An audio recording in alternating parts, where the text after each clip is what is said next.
Right. Yeah, I don't want to make the sessions very long, so that's why I was trying to box them into the actual Zoom 40 minutes. But let's just do an encore here for what I was talking about.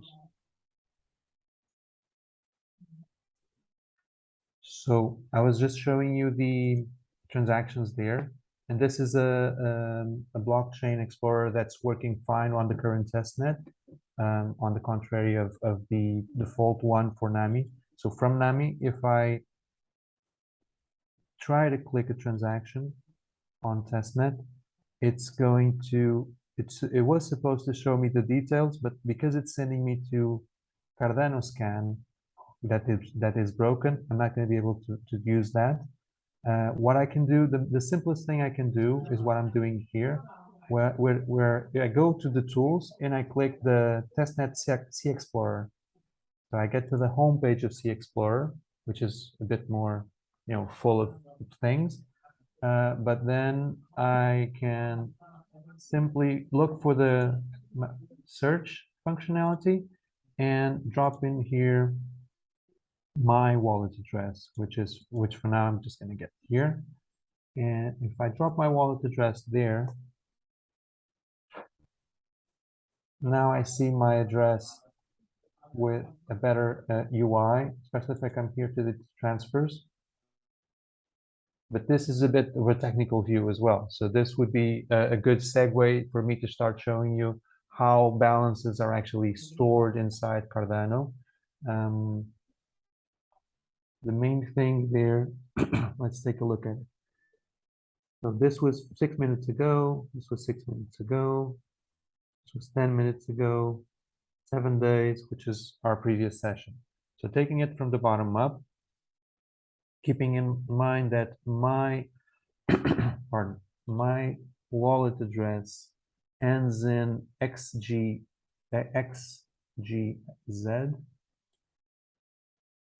There I am. So here I am receiving 950 ADA. And if I go to the beginning, there I'm receiving 1,000 ADA. So you identify what happened in this transaction, right? So this was the faucet sending me 1,000 ADA. And this is a bit the tricky part of looking at this type of thing, where the actual transaction was the faucet had to send from their address to another address, and I got like a split of this. So if you were to sum this amount and this amount, they would, no, not doing that. 63, 63. Oh, this is millions. You got it? So you have 63,817, and here you have the same number ending in 6. That was 1,000 Cardano that went to my address. Okay? So it's just to say that this is, if you actually, we have a summary there. This may be a lot easier to read. So here I received 1,000. If we ignore all this part there, here I received 1,000. Here I sent 50, and then, sorry, plus 1,000 plus 50 minus. So this is when I sent to Huangxing, and then, so this was everything we did last week. And here is what we did today. So this is something interesting as well, where I had the 900 in the same balance, and it sort of split it into all these small balances. So it's a bit like if you have a very big bill, like a $100 bill, and you're paying for coffee or whatever, it's going to give you back your change in smaller coins. So it split all the things there.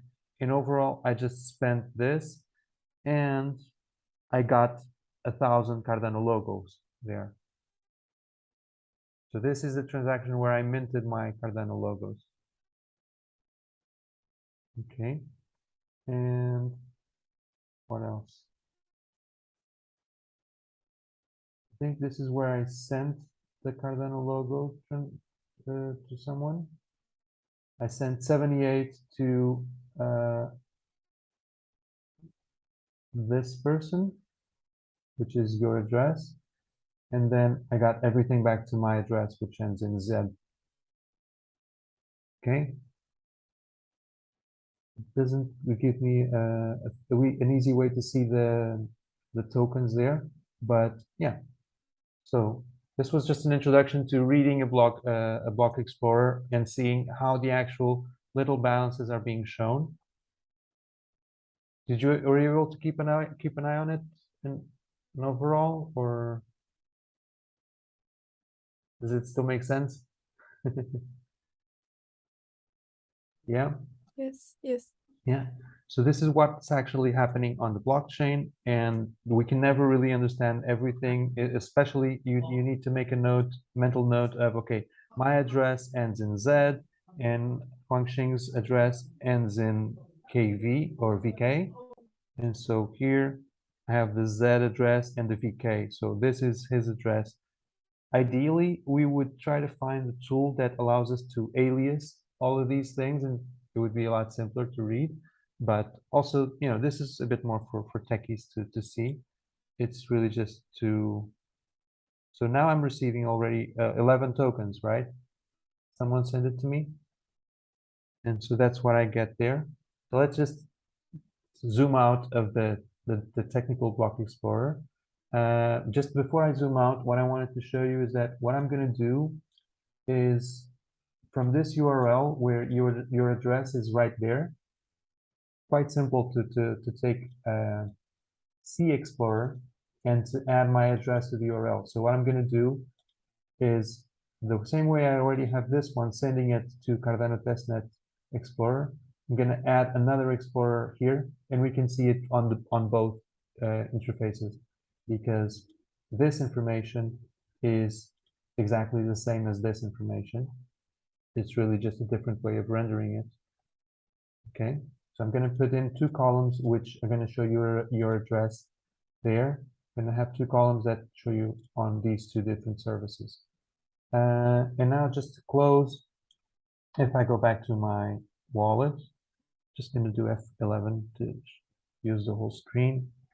And so I have 1,000 minus the ones I sent, Cardano Lions logo, which is my NFT.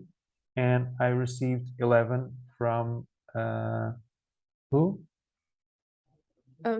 Lucy. I From sent you? it. Yeah, cool. Cool.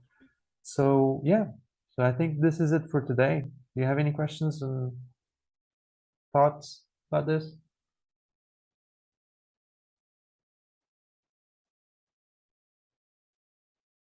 Okay. So next session, are you okay to do it next week at the same time? Yeah? Yeah.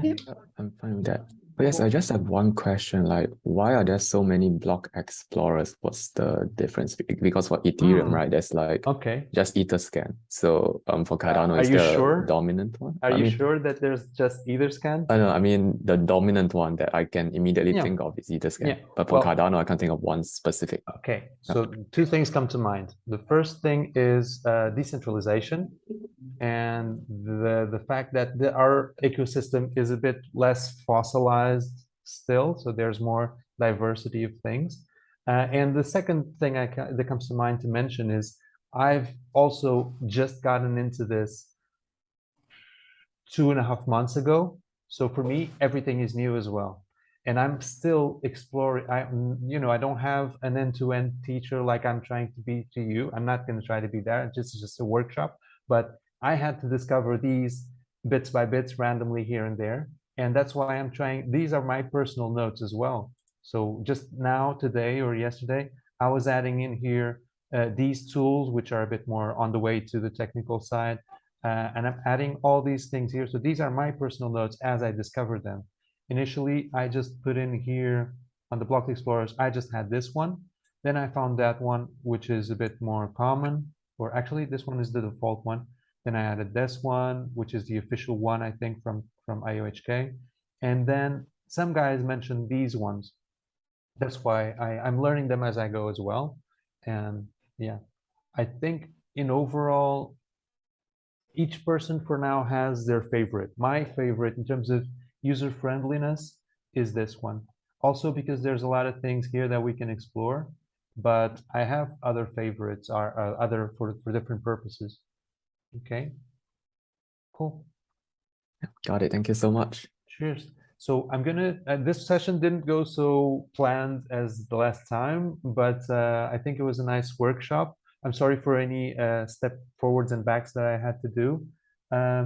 So I'm gonna try to clean up a bit the notes of what we did and separate what we can do on the next one, and we keep aligning. Okay, keep an eye on it, and maybe when we start the next session, if you take a look before, we can decide on the fly what we're gonna do on the session. Okay.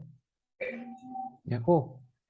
And apart from that, just carry on with the PPBL for Nishan, and with the other guys, just try to experiment if you want. If you find some spare time, send me things, send me a DM, and ask for something back. Or yeah, have fun.